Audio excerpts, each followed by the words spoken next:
بسم اللہ الرحمن الرحیم۔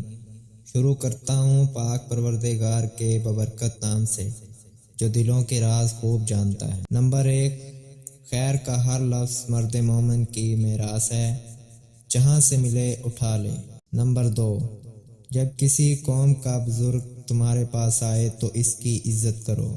نمبر 4، خداوند تعالیٰ ان 6 چیزوں کو ناپسند کرتا ہے: 1، اونچی آنکھیں، 2، جھوٹی زبان، 3، وہ ہاتھ جو بے گناہ کو ایذا پہنچائے، 4، وہ دل جو برے منصوبے باندھتا ہے، 5، وہ پاؤں جو جلد برائی کی طرف دوڑتے ہیں، 6، وہ گواہ جو جھوٹ بولتا ہے، اور وہ جو بھائیوں کے درمیان جھگڑے برپا کرتا ہے۔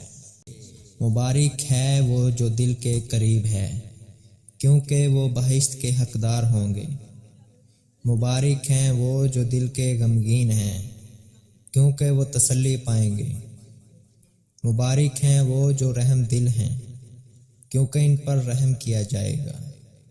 مبارک ہیں وہ جو راست بازی کے سبب ستائے گئے ہیں، کیونکہ آسمان کی بادشاہت انہی کی ہے۔ لوگوں نے نبیوں کو بھی جو تم سے پہلے تھے اس طرح ستایا تھا۔ جوں کی روٹی کھانا، صاف پانی پینا اور کھلے میدان میں سو رہنا مرنے والے کے لیے بہت ہے۔ ایک بزرگ کا ایک دوست تھا مگر نادان۔ اس نے آپ سے درخواست کی کہ مجھ کو اسم اعظم سکھا دیجیے۔ آپ نے ہر چند انکار کیا اور سمجھایا کہ تو اس قابل نہیں ہے۔ نہ مانا اور نہایت اصرار کیا، آخر بتا دیا اور امتحان بھی کروا دیا، لیکن منع کیا کہ آئندہ تو اس کو کام میں نہ لانا، ورنہ تیرے لیے اچھا نہ ہوگا۔ یہ فرما کر آپ چل دیے۔ اس کے دل میں خیال آیا کہ بھلا اب دیکھوں اسم اعظم تاثیر کرتا ہے یا نہیں۔ کچھ ہڈیاں نظر آئیں، ان پر اسم اعظم پڑھا۔ فوراً ایک شیر زندہ ہو کر گھراتا ہوا آیا اور اس کو پھاڑ کھایا۔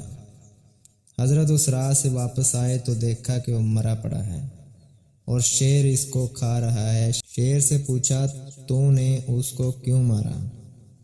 جواب دیا، یہ شخص میرا خالق تو بنا مگر رازق نہ بن سکا، اور رزق کی فکر نہ کی، اس لیے میں نے اس کو کھا لیا۔